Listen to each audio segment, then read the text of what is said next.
The worst moment of Isaac Evans.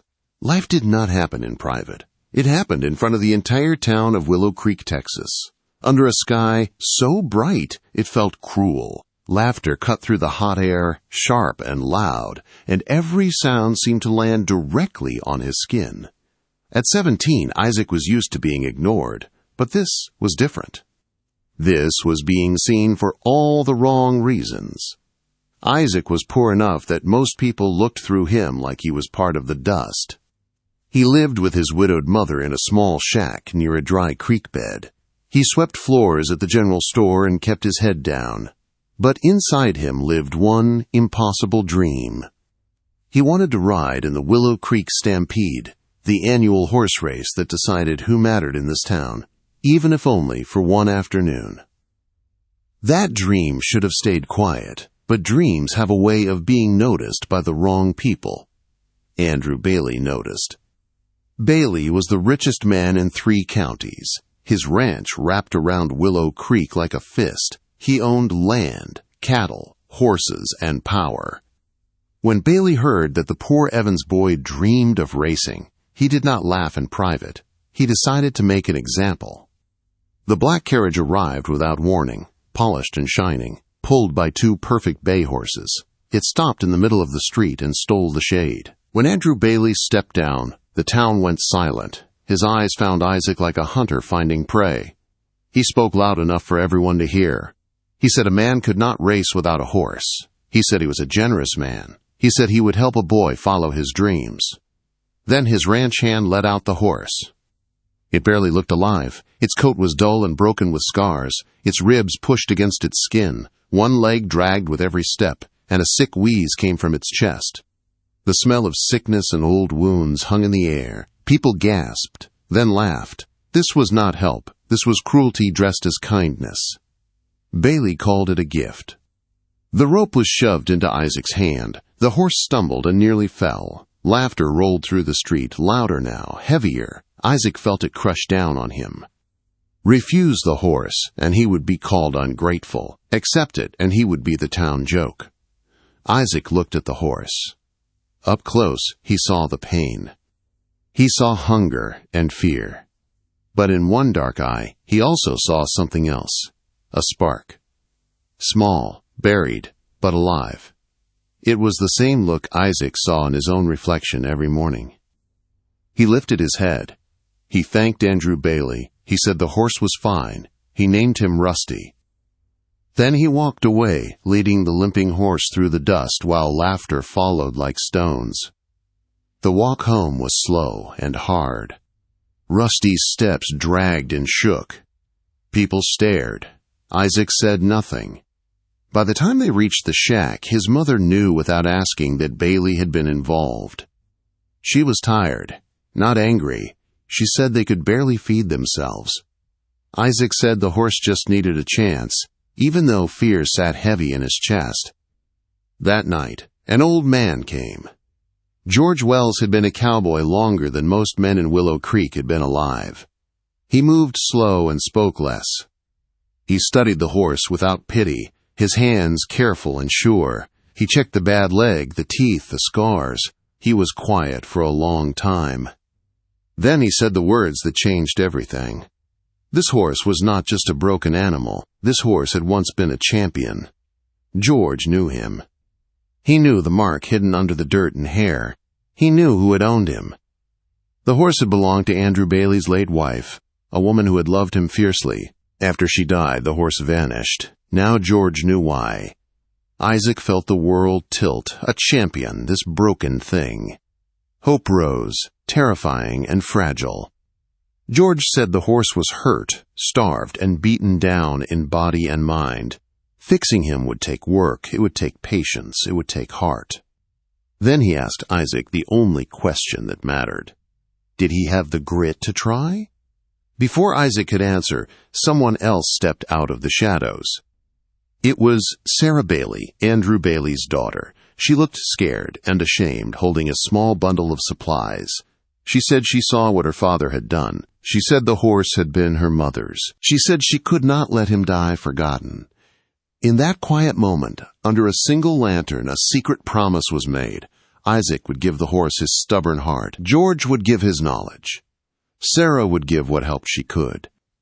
None of them knew yet that Willow Creek was about to be forced to remember a truth it had long buried, and that a broken horse was about to change everything. The days that followed moved in secret, measured not by the sun but by pain, patience, and quiet hope. Before dawn each morning, Isaac rose from his narrow bed while the town still slept. He carried warm mash to the lean-to stable and spoke softly as Rusty lifted his head, the sound of his breath still rough but no longer empty. Isaac brushed the dull coat until dust gave way to color. He talked the whole time about the sky, about the race, about how fear felt and how it passed if you stayed still long enough. Rusty listened. His ears flicked back, then forward. He began to wait for Isaac. George came when the light grew steady. He did not rush. He said the leg was wrong but not finished. He said pain had taught the horse lies. They worked in the creek where the water ran cool around Rusty's knees, lifting weight from the bad limb. Isaac walked him slow and long, his own legs aching, his boots soaked. He learned the sound of strain and the sound of relief. He learned when to stop.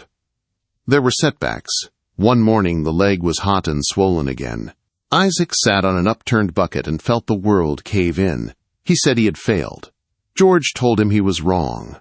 He said the horse did not need to be treated like a broken thing. He needed to be reminded of who he was. For 3 days they rested the leg and worked the mind. Isaac groomed until his arms burned. He read aloud from old books. He hummed tunes his mother sang while cooking. Rusty leaned into the touch and sighed, long and deep, as if letting go of something heavy he had carried too long. Change came quietly. The wheeze softened. The coat shed its dull skin and shone copper beneath. The ribs blurred under new muscle. Rusty lifted his head. The limp remained, but it lost its bite. One evening, when Isaac arrived with feed, Rusty greeted him with a low sound of welcome. Isaac pressed his face into the horse's mane and felt joy for the first time since his father died. Word traveled fast in a small town. People noticed the difference. The laughter returned, but it sounded unsure now. They called the horse names. They said miracles were for fools.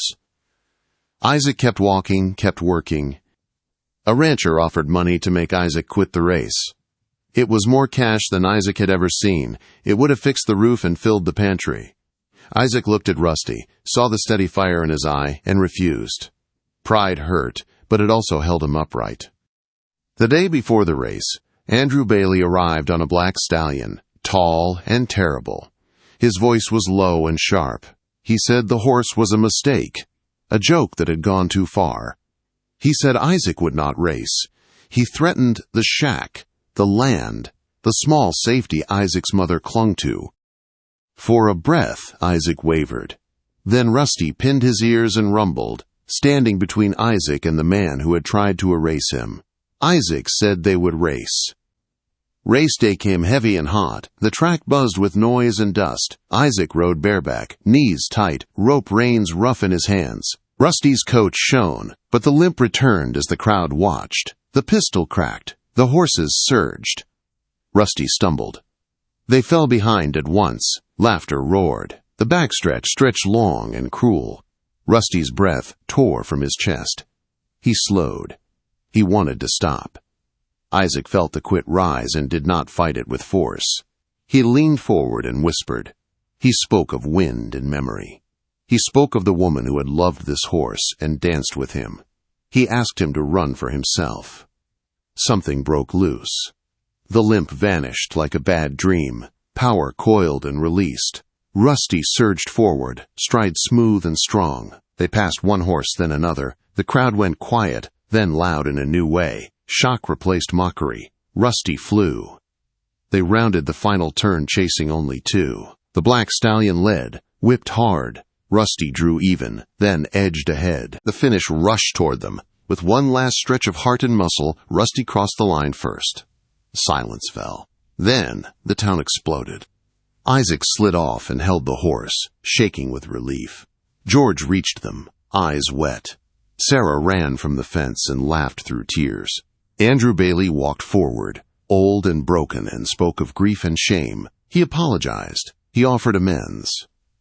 But the race had already done its work. Rusty stood calm and proud. A champion returned. Isaac stood taller than he ever had, a boy seen at last.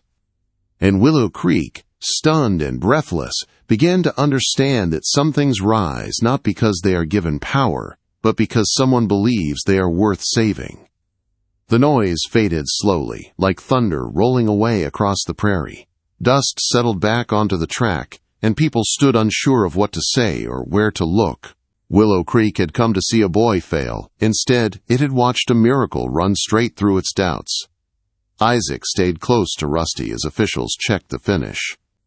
His hands shook when he touched the horse's neck, not from fear now, but from the weight of what had happened. Rusty stood steady, head high, eyes clear. He was no longer a joke. He was no longer hidden. He was exactly who he had always been. Andrew Bailey's voice carried across the track when he spoke again. This time it did not command. It confessed. He spoke of his wife and the pain he had tried to bury. He admitted that his cruelty had grown from grief left to rot. The town listened, stunned, as the richest man they knew stood stripped of pride. When he finished, there was no applause. There was only understanding, and that was heavier than noise.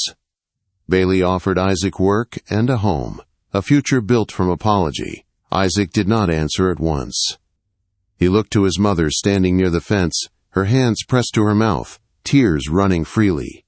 He looked to George, who nodded once, slow and sure. He looked to Sarah, who met his eyes with quiet hope. Isaac accepted, not for reward, but for purpose. The days that followed changed Willow Creek. The Bailey Ranch opened its gates in a new way. Broken horses arrived from forgotten pastures and failed sales. Children came too, thin ones, quiet ones, kids who felt unseen. Isaac taught them how to brush a coat, how to listen to a breath, how to wait. George stayed on, passing down what he knew. Sarah worked beside Isaac, turning guilt into good. Rusty became storm dancer again, not as a racer chasing glory, but as a teacher. He stood patient while small hands learned trust. He walked easy, his limp gone, his spirit calm and bright. He lived under the wide shade of an old willow, watching the ranch grow around him. Years passed. Isaac grew into the work, steady and kind. Willow Creek grew with him. The stampede still ran each year, but it was no longer about proving worth. It was about celebrating it. When Storm Dancer finally lay down for the last time, it was peaceful. The town gathered quietly, not to laugh, not to judge, but to remember. Under the willow, they spoke of a race that changed everything. Of a boy who refused to give up. Of a horse who remembered how to fly. And in the dust of Willow Creek, where dreams once died quietly, a new truth remained. Nothing is ever truly broken if someone is willing to see the spark and stay long enough to help it burn.